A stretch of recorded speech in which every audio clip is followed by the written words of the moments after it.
AION is a high fantasy tab targeting MMORPG from Korea that released all the way back in 2008 and is still played to this day with the somewhat recent release of AION Classic servers.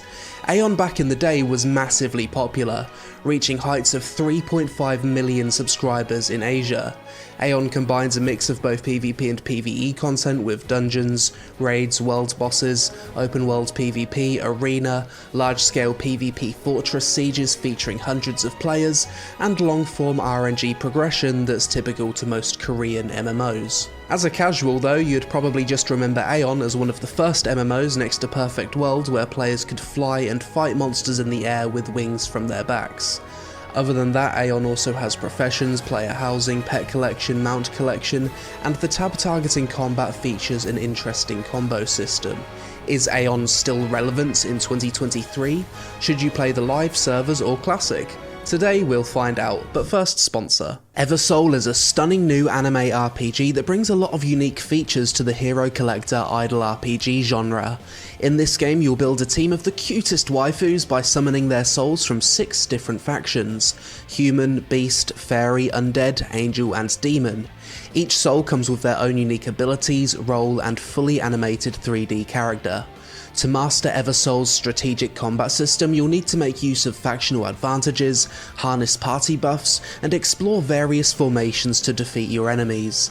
The most unique aspect of Eversoul is that this game allows you to create and decorate your very own town, with a variety of structures and furniture, then roam freely around that town taking on missions or hanging out with your newly collected souls.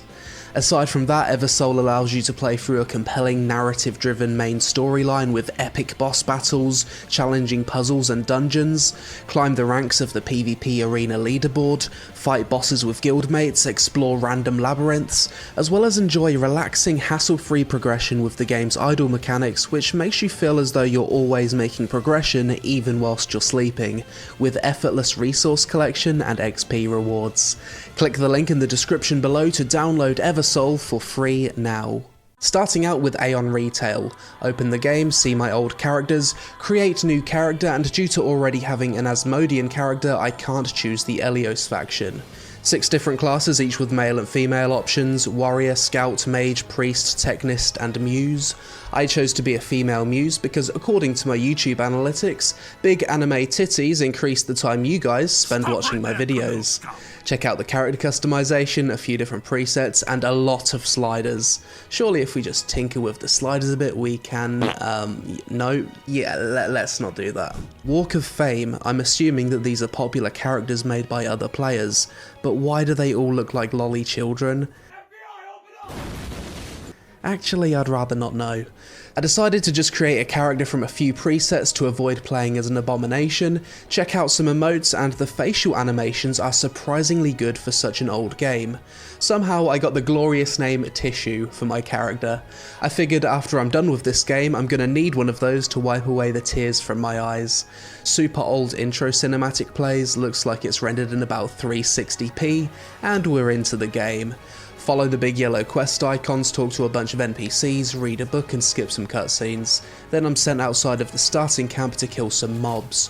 My first ability has quite the long animation lock. Hopefully the combat isn't this static as we progress through the game. I follow the MSQ, one-shot every mob I come across, talk to an old lady who turns me into a mushroom, and eventually at level 8 I make my way into a solo dungeon. Do a few kill and collect quests inside the dungeon, kill every boss with one ability, and get teleported back to the starting area. It was at this point where I saw another player for the first time. This character actually looked a lot like me IRL minus the beard, which was kinda odd. Talk to some more NPCs, get teleported back in time to a random rock somewhere in the galaxy, and I'm wearing epic armor. My character jumps off the rock and she can now fly. We kill 4 NPCs and an epic Dragon Ball Z cutscene plays where my character gets destroyed, letting out screams of pleasure and pain.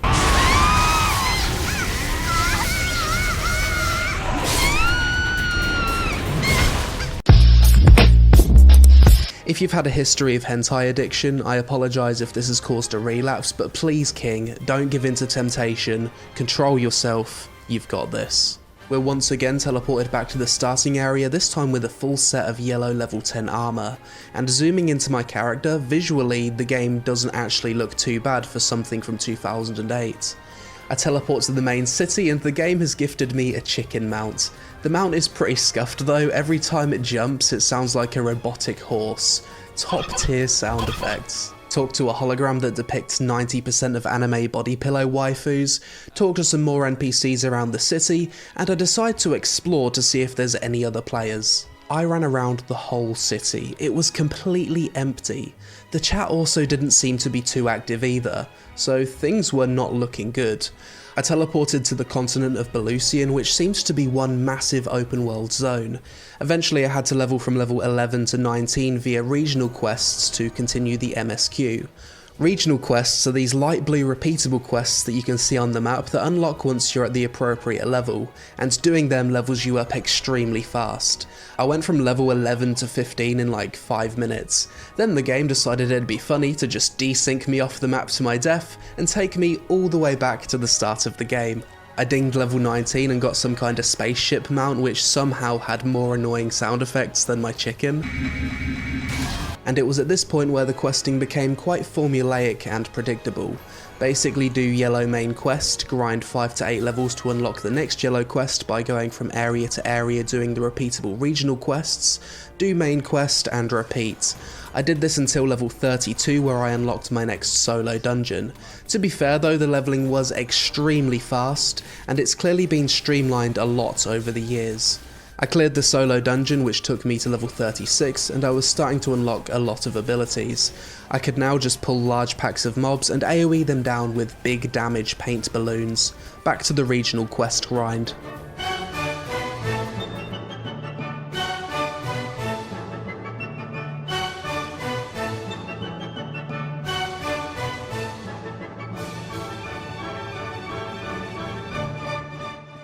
Eventually I hit level 45 and I'd unlocked the ability to queue for a group dungeon called Fire Temple. This seems to be the best way to grind to 49 to unlock the next MSQ, as I didn't have any new level 45 regional quests pop up. I figured as this is an MMO, I'd wait for a group. Surely it can't be too hard to find one additional player to do this content with, right? I waited for an hour in queue on a weekend, didn't see any other players running around, no activity in chat, and this was where I decided to call it a day for my AION retail adventure. If nobody's playing this MMORPG, then there's no point in going further. How about AION Classic though? Is this where I'd find other players? There was only one way to find out. Open the game, choose my faction, and this time there's 4 different classes to choose from: Warrior, Scout, Mage, and Priest. I obviously went with the Mage. The character customization UI is slightly different to retail AION, however there's still a ton of sliders that will quickly turn your dream waifu into something that looks as if it's crawled out of the depths of hell. Create our character, watch the same intro cinematic as retail AION, and enter the game.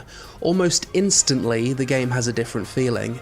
You spawn into this vibrant, cozy landscape, the background music is fitting for a starting area, and very quickly I get that humble beginnings vibe which I always love in an MMORPG. I do my first quest and the damage numbers are much lower than retail AION. I'm not killing the mobs in one hit. My character is also chanting the name of every spell she casts, which I could imagine would get annoying after a while. I continue questing, looting sacks, killing mobs, and gathering random plants which increased my gathering level, something that I didn't even pay attention to in the other version of the game. I also noticed more players running around as well as mobs attacking other mobs. My early impression was that the world in AION Classic instantly felt more alive. I continued to the first quest hub where I met a mage trainer that sold me a bunch of abilities. In retail AION, your abilities are automatically learned, so this was different. Within the first 15 minutes of gameplay, I saw more players running around in AION Classic than 4 hours of AION Retail, and I hadn't even got to the main city yet. The leveling in AION Classic actually reminded me a lot of WoW Classic, in that even very early on, mobs would pose actual threat to you. If I pulled 2 to 3 mobs at my level whilst I'm level 4, there's a good chance I'm gonna die. Mana is a resource that I actually needed to keep an eye on, and the overall pacing of the leveling felt much more like what you'd expect from a classic MMORPG. At level 4 I handed in a quest and got to choose some shoes as a quest reward. It was at this point I realised that retail AION had absolutely zero sense of progression, because the game just predictably gave you a new full set of armour and weapons every 10 levels, whereas with AION Classic, mobs drop gear that you can actually use, and due to there being a possibility of dying if you pull too many mobs, you do indeed feel the impact of these upgrades. One thing I did find kinda odd about AION Classic though was that if you needed to talk to an NPC or hand in a quest, you could just open up your quest log and insta-teleport to the NPC. I'm not sure if it was always like this back in the day, but it felt kinda weird throughout my time playing. At level 8 I had my first death. Literally just pulled one extra mob and we got clapped for it. The same thing happened again at level 9. In hindsight, the game actually gave me a long route ability, so I could indeed take on 2 mobs at once, but at the time I didn't consider this. We finish the starting area and go through the same vision as retail AION of us regaining our memories and battling somewhere in space. We're then teleported to the main city.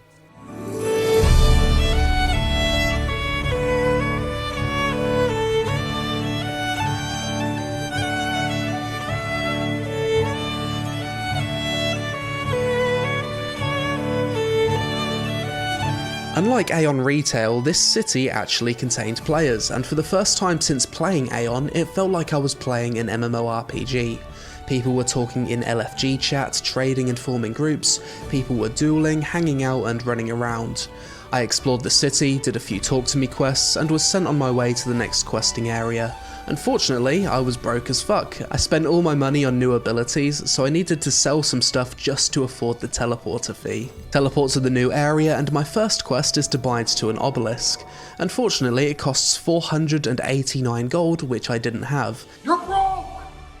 You're fucking poor! I had to go out and grind mobs for gold just to get this money. Another difference between Classic and Retail AION is that in Classic the game very quickly allowed me to fly and experience the flying combat, which is the main selling point of the game. In Retail AION during my entire time playing, every area was a no-fly zone. I continued questing and at level 14 the craziest thing happened. I actually got invited to a group and spent the next few levels questing with other players. So already Classic AION not only felt more populated, well-paced and immersive than Retail AION, but also more social. It felt like I was playing an MMORPG, and at times, it felt like I was actually having fun. Until I fell out of the sky trying to get to my quest location and respawned 15 minutes away from my destination with no flight path or teleport to the area.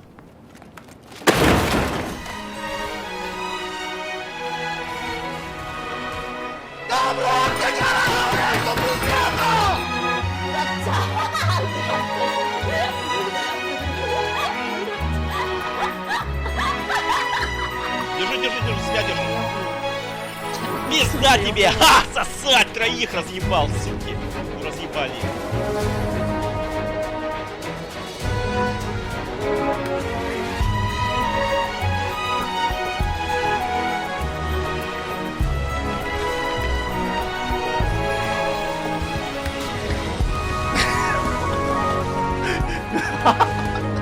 敵多すぎんのマジで。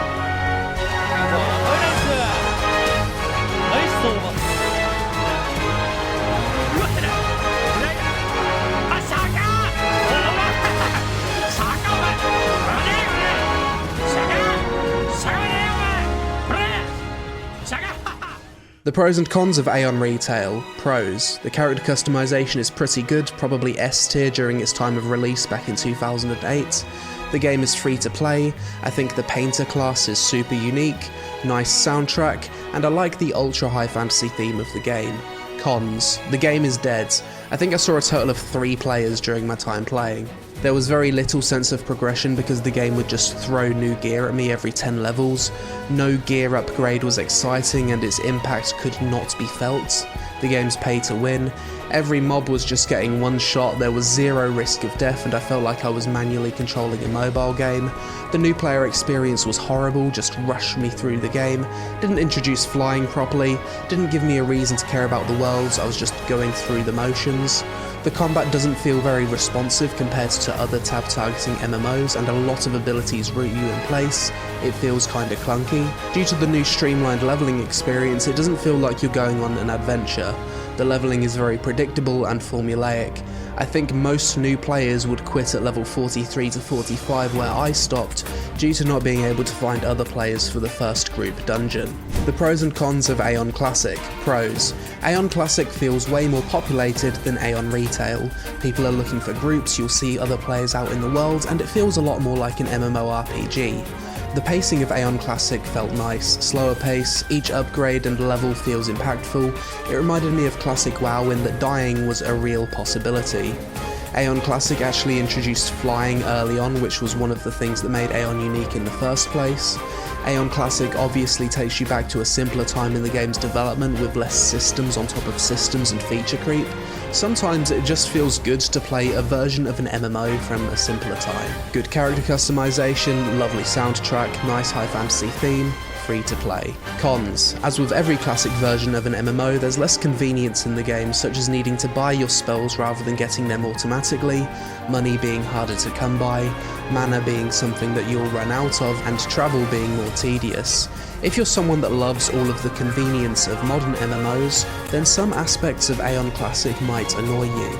Free to play equals pay to win, and the tab targeting combat is clunky compared to other MMOs. Overall, if you're going to play AION in 2023, it's probably best you go with the classic version of the game. If you jump into the retail version, you'll want to quit within the first few hours. I know this because if I was a new player, that's exactly how I'd feel. Whereas I didn't quite have that same feeling with the classic version of the game from what I've played so far. This was just a first impressions though, so let me know in the comments below if you have a similar opinion. But that's it for this video guys, which version of AION do you prefer? Retail or classic? And let me know in the comments below. Help us out with a like to appease the algorithm gods and social media on screen. Thanks for watching, and I'll see you in the next one.